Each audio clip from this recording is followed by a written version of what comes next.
भारत के दुश्मन पाकिस्तान की सबसे बड़ी लॉटरी लग चुकी है। सऊदी अरब, जो कि अरब दुनिया का राजा है, अब वो पाकिस्तान का बॉडीगार्ड बन गया है। वो कैसे बॉडीगार्ड बन गया है? लिटरली पाकिस्तान और सऊदी अरब के बीच में एक डिफेंस पैक्ट हुआ है। यह बात की गई है कि अगर पाकिस्तान पर हमला होता है तो सऊदी अरब मानेगा कि उस पर हमला हुआ है, तो सऊदी अरब की सेना भी जो है वो पाकिस्तान के लिए लड़ेगी। ये दोनों साथ में लड़ेंगे। अब सवाल आता है कि इस पर भारत पर ये जो पूरा डिफेंस पैक्ट हुआ है, भारत पर क्या असर होता है? क्या पाकिस्तान ने अपने आप को फ्यूचर अटैक से अब बचा लिया है? तो यही सब कुछ डिकोड करेंगे। ये तस्वीर देखिए। इस तस्वीर में आपको तीन बड़े चेहरे दिख रहे होंगे। पाकिस्तान के प्रधानमंत्री शहबाज शरीफ, सऊदी के प्रिंस और यह है असीम मुनीर। इन लोगों ने मिलकर एक ऐसा डिफेंस पैक्ट किया है। ये जो हाथ में देख रहे हैं आप, ये जो है वो लिटरली पाकिस्तान की सबसे बड़ी लॉटरी है।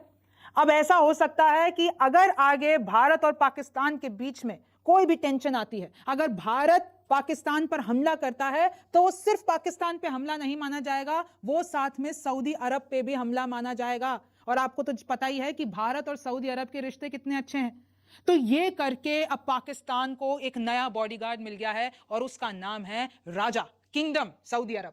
Saudi Arabia signs mutual defence pact with nuclear armed Pakistan after Israel attacks Qatar. और आप इसकी टाइमिंग देख रहे हैं, ये वो टाइमिंग है जब इजराइल ने कतर पर हमला किया और ये जितने भी मुस्लिम मुल्क हैं वो एक साथ आ गए। उन्होंने कहा जी हम तो इस्लामिक नेटो बनाएंगे। अब ये सब तो एक साथ अभी तक इस्लामिक नेटो नहीं बना पाए, लेकिन सऊदी ने और पाकिस्तान ने आपस में एक नेटो बना लिया। नेटो क्या होता है? नेटो यही होता है ना कि वो नेटो के जितने भी 33 मुल्क हैं, 33 मुल्क हैं, उनमें से जिस पर भी एक पर हमला होता है तो वो सब पे हमला माना जाता है और नेटो फिर एक साथ जवाब देता है उन हमलों का। तो सऊदी और पाकिस्तान ने यही किया, आपस में नेटो बना लिया। अगर सऊदी पे हमला होगा तो पाकिस्तान पे हमला माना जाएगा, पाकिस्तान पे हमला होगा तो सऊदी पे हमला माना जाएगा। और अब इसके बाद आपको यह भी जान लेना जरूरी है कि अगर आप कंपेयर करते हैं भारत वर्सेस पाकिस्तान और सऊदी की, अगर आप सेना को मिला देते हैं तो आगे क्या होगा। लेकिन इससे पहले आप देखिए कि उस पैक्ट में साफ साफ लिखा हुआ है, any attack on either nation as an attack on both in the wake of Israel strike on Qatar. यह तब हुआ है जब लिटरली इजराइल ने कतर पर हमला किया। अब अगर इजराइल पाकिस्तान पे हमला करने की सोचता है तो माना जाएगा कि वो सऊदी अरब पे हमला होगा। सऊदी तो ट्रंप का भी बहुत अच्छा दोस्त है, यानी सऊदी अरेबिया और अमेरिका में भी बहुत अच्छा पैक्ट है। तो ये देखिए, मैंने आपको बताया किस तरीके से। और इसमें आपको पता है दूसरा राजा कौन है? दूसरा राजा है पाकिस्तान का परमाणु प्रोग्राम, क्योंकि पाकिस्तान के पास सिर्फ अकेला ऐसा इस्लामिक मुल्क है जिसके पास परमाणु बम है और उसी का फायदा सऊदी अरब। और आप जान रहे हैं कि सऊदी अरब ही वो है जिसने पाकिस्तान को फंड किया था न्यूक्लियर पावर बनने में, यानी न्यूक्लियर बम बनाने में। यह पहले की बात है, आपको याद होगा किस तरीके से पाकिस्तान ने चुराकर न्यूक्लियर बम बनाया, लेकिन उसको बनाने के लिए पाकिस्तान के पास पैसा कहां से आता? सऊदी अरब ने वो पैसा दिया था और फिर पाकिस्तान मिडिल ईस्ट का इकलौता देश बन गया जो एक न्यूक्लियर पावर है। ये देखिए, लॉन्ग डिफेंस रिलेशनशिप। हालांकि यहाँ के ऑफिशियल कह रहे हैं कि भाई हम तो बहुत पहले से इस बारे में बात कर रहे हैं कि ऐसा कोई डिफेंस पैक्ट हो। इनफैक्ट पाकिस्तान ने तो ये भी कहा है कि कैसे अभी हमारी ये विलिंगनेस है कि मक्का मदीना जो है उसको हम और प्रोटेक्ट करें, उसको और आगे लेके जाए। देखिए इसमें पूरी हिस्ट्री में आपको बता रही हूँ कि ब्रिगेडियर जनरल फिरोज हसन शाह एक बुक में कहते हैं, eating grass the making of the Pakistan Bob, इसमें लिखा हुआ है कि फाइनेंशियल सपोर्ट देने वाला सऊदी अरब था। और आज दोनों ने अपने रिश्तों में ये डिफेंस पैक्ट करके कहीं ना कहीं पूरी दुनिया को बता दिया है कि हम एक दूसरे के साथ खड़े हैं। इस पे भारतीय सरकार का भी जवाब आया है। भारतीय सरकार ने यह कहा कि हम इस बारे में अवेयर हैं। The government was aware that this development, which formalizes a long-standing arrangement between the two countries, had been under consideration. यानी भारत को पहले से ही पता था कि सऊदी और पाकिस्तान ऐसा कोई पैक्ट करने वाले हैं। अब सवाल इधर ये आता है कि किसने बताया था? सऊदी ने बताया, इजराइल ने कहीं ना कहीं इंफॉर्मेशन लीक की। किस तरीके से भारत को पता चला? और वो कह रहे हैं कि भाई इनके इंप्लीकेशंस क्या होंगे हमारी डेवलपमेंट पे, इस पे जो भी होगा भारतीय सरकार नजर रख रही है। फिर आप आगे देखिए, इस तरीके से इन लोगों ने, ये जो crown prince Mohammed bin Salman and Pakistan prime minister Shehbaz Sharif sign the joint strategic defence pact. और ये जो आपको 4 तस्वीरें दिख रही हैं, इसमें आपको पता चलेगा कि कैसे ये बीच में जो है ये पाकिस्तान का प्लेन है, ये विमान है जिसमें शहबाज शरीफ हैं, और ये जो आपको आजू बाजू दिख रहे हैं वो सऊदी के रॉयल फोर्स के हैं, जो कि पाकिस्तान के जो शहबाज शरीफ हैं प्रधानमंत्री, उनको एस्कॉर्ट करते हुए लेकर आए। 4 तस्वीरें देखिए, बीच में पाकिस्तान का प्लेन है, आजू बाजू सऊदी के रॉयल एयरफोर्स के। तो बेसिकली एस्कॉर्ट किया जा रहा है हवा में पाकिस्तान के प्रधानमंत्री को। फिर पाकिस्तान और सऊदी अरेबिया का जो झंडा है वो सऊदी की जितनी भी बड़ी बिल्डिंग्स है वहां पर फहराया गया कि भाई हमारे में एक पैक्ट हो गया है। अगर मैं आपको नक्शे पे बता देती हूँ, भारत है, ये सऊदी अरब यहाँ पे मिडिल ईस्ट में देखेंगे आप, सऊदी अरब यहाँ पर है, पाकिस्तान यहाँ पर है, और कहीं ना कहीं देखिए एक बड़ी उपलब्धि इसको पाकिस्तान के लिए माना जा रहा है, क्योंकि पाकिस्तान को एक ऐसा स्ट्रेटेजिक पार्टनर मिल गया है जो अब लिखित में उसको हर तरीके से सपोर्ट करेगा। भारत और सऊदी के रिश्ते अच्छे हैं, लेकिन देखिए अगर पाकिस्तान के साथ ऐसा कोई डिफेंस पैक्ट सऊदी ने साइन कर लिया है तो भारत के लिए ठीक नहीं है, क्योंकि पाकिस्तान, आपको पता है, पाकिस्तान कभी भी अपनी हरकतों से बाज नहीं आता है। पाकिस्तान हमेशा कुछ ना कुछ ऐसा करता है फिर जिसके बाद टेंशन्स क्रिएट होती हैं। तो अब देखिए अगर सऊदी ही बन गया है बॉडीगार्ड, तो फिर भाई भारत और सऊदी के रिश्ते को क्या होगा? कल को पाकिस्तान ने कुछ उचकतानी की, हमने हमला किया, हमने जवाब दिया, तो क्या सऊदी भारत से लड़ने आ जाएगा? तो देखिए कहीं ना कहीं इस पैक्ट के बहुत सारे मतलब निकाले जा सकते हैं, लेकिन यह बात सच है पाकिस्तान की का जो सबसे बड़ी खबर है और खास तौर पर हिंदुस्तान के लिए बहुत बड़ी खबर है वो ये कि सऊदी अरब और पाकिस्तान के बीच में एक डील हुई है और ये डिफेंस डील है। अगर इस डील को समझना है तो बहुत डिटेल में जाने की जरूरत नहीं है। खालिद बिन सलमान का एक ट्वीट है, और खालिद बिन सलमान के बारे में जिन लोगों को नहीं पता हो बता दूं कि वो मिनिस्टर ऑफ डिफेंस हैं, वहां के रक्षा मंत्री हैं। उनका एक ट्वीट है, उसको जरा सा देख लीजिए। उसमें वो लिखते हैं, one front against any aggressor. अगर कोई भी हम में से किसी एक पर हमला करता है तो दूसरा भी उसको अपना दुश्मन मानेगा। यानी अगर किसी ने सऊदी अरबिया के ऊपर आक्रमण किया, हमला किया, तो पाकिस्तान अपने आप जंग में शामिल हो जाएगा, पाकिस्तान सऊदी अरबिया की मदद करेगा। और ऐसे ही अगर पाकिस्तान पर किसी ने हमला किया तो सऊदी अरबिया उसकी मदद करेगा। इसका एक पहलू तो यह है कि इजराइल के खिलाफ अब जो अरब नेशंस हैं केवल अमेरिका के भरोसे नहीं बैठना चाहते हैं। इसको अंडरलाइन कर लीजिए, इसको समझ लीजिए। अभी तक चाहे वो कतर हो, चाहे वो जॉर्डन हो, चाहे वो सऊदी अरबिया हो, चाहे जो भी ऐसी कंट्री हो, बहरीन हो, जो बहुत ज्यादा खुद को अमेरिका के नजदीक समझती थी, जिसको यह लगता था कि हमारे ऊपर तो कोई खतरा है ही नहीं, हम पर कोई हमला करेगा तो अमेरिका संभाल लेगा। दोहा पे इजराइल ने जो अटैक किया है उसके बाद उनके दिमाग में यह चीज बहुत क्लियर हो गई है कि अगर इजराइल हम पर अटैक करता है तो अमेरिका नहीं संभालेगा। कोई और अगर अटैक करता है, ईरान अगर अटैक कर दे सऊदी अरबिया के ऊपर, अगर इराक कर दे, तब तो अमेरिका आएगा। लेकिन अगर इजराइल कभी यह फैसला करे कि वो सऊदी अरबिया पर अटैक करने वाला है, और यह बात इम्प्रोबेबल नहीं है, यह बात नामुमकिन नहीं है, अब मुमकिन है, क्योंकि ग्रेटर इजराइल का जो सपना है वो तो इन सारे मुल्कों के अंदर तक जाता है, जॉर्डन के भी, सऊदी अरबिया के भी और दूसरे अरब मुल्कों के भी।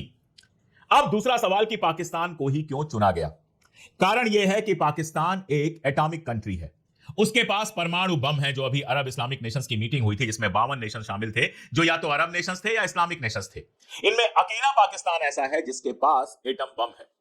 तो इजराइल को सीधी धमकी सऊदी अरबिया ने दी है कि अगर तुम हमारे ऊपर अटैक करोगे और तुम्हारे पास एटम बम है जिसके भरोसे तुम हमें डराओगे, तो हम अमेरिका के भरोसे नहीं बैठेंगे, हम पाकिस्तान से मदद लेंगे और तुम पर न्यूक्लियर अटैक कर सकते हैं अगर तुम हम पर न्यूक्लियर अटैक करोगे तो। बेसिक तो इसका यह है। सऊदी अरबिया ने किया तो इसी बात के लिए समझौता है, लेकिन समझौता सिर्फ यहीं तक नहीं रह जाता। अगर दो मुल्कों के बीच में समझौता हुआ है तो केवल एक मुल्क का फायदा नहीं देखा जाएगा, यह भी देखा जाएगा कि पाकिस्तान इससे क्या हासिल करना चाहता है। आप जानते हैं अरब कंट्रीज से इंडिया के रिश्ते बहुत अच्छे रहे हैं। नरेंद्र मोदी अब भी जाते हैं, यूएई जाते हैं, सऊदी अरबिया जाते हैं तो गले वाले लगने की बहुत सारी तस्वीरें आती हैं।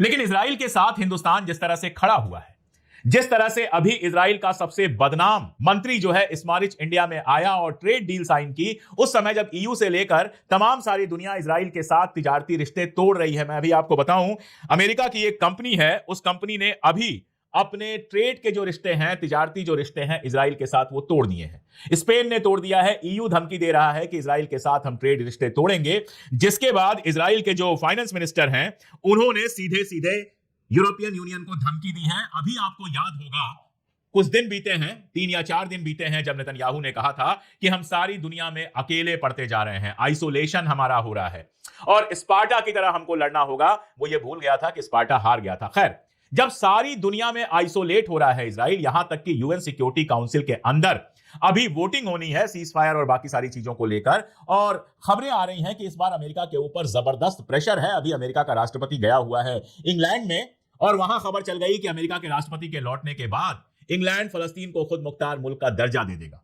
और उस अमेरिका के ऊपर उसके सारे दोस्तों का लगातार प्रेशर पड़ रहा है कि इस बार यूएन सिक्योरिटी काउंसिल में तुमको सीज फायर पर वोट करना पड़ेगा। वो करता है नहीं करता है वो देखने वाली बात होगी। जब ऐसा माहौल बना हुआ है, सारी दुनिया में इजराइल आइसोलेट हो रहा है, उस समय हिंदुस्तान जाकर इजराइल के साथ समझौता कर रहा है।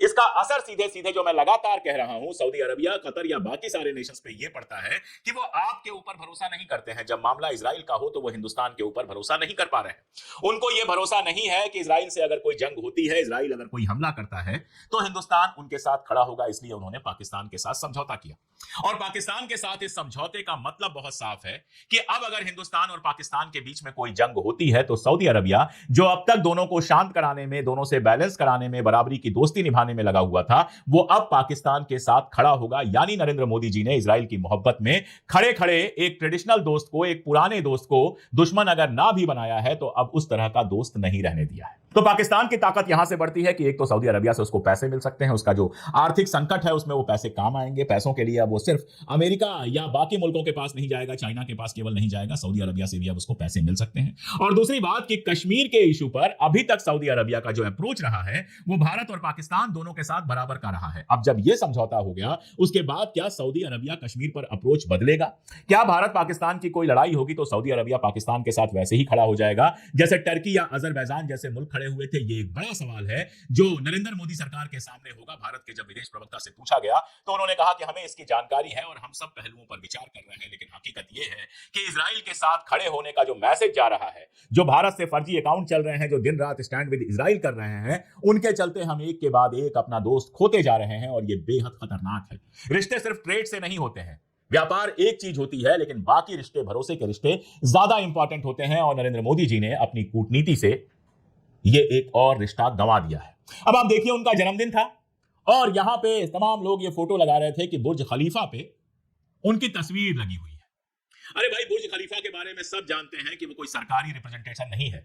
पैसा दीजिए और बुर्ज खलीफा पे अपनी तस्वीर लगवा लीजिए। अगर आपके पास भी 68 लाख रुपए हैं तो 2-3 मिनट के लिए बुर्ज खलीफा पे आपकी तस्वीर भी लग जाएगी। लेकिन ये तस्वीरें लगवाने से, पैसे खर्च करके या जैसे भी तस्वीरें लगाने से कूटनीति नहीं चलती है। आपने गलत समय पर गलत दोस्त चुना है। इजराइल आज भले आपको जीतता हुआ दिख रहा हो, आज भले गजा के अंदर वो कहर ढा रहा हो, लेकिन इस सब कहर के बावजूद गजा के 10 लाख लोगों ने कहा हम छोड़कर नहीं जाएंगे।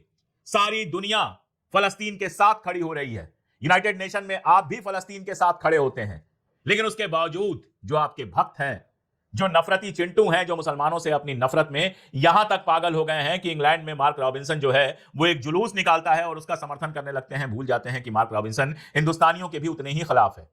जो मुसलमानों से नफरत की आड़ में इजराइल के साथ जाकर खड़े हो जाते हैं, इन लोगों ने वो माहौल बनाया है कि जो अरब मुल्क हिंदुस्तान के दोस्त हुआ करते थे अब धीरे धीरे छटक रहे हैं।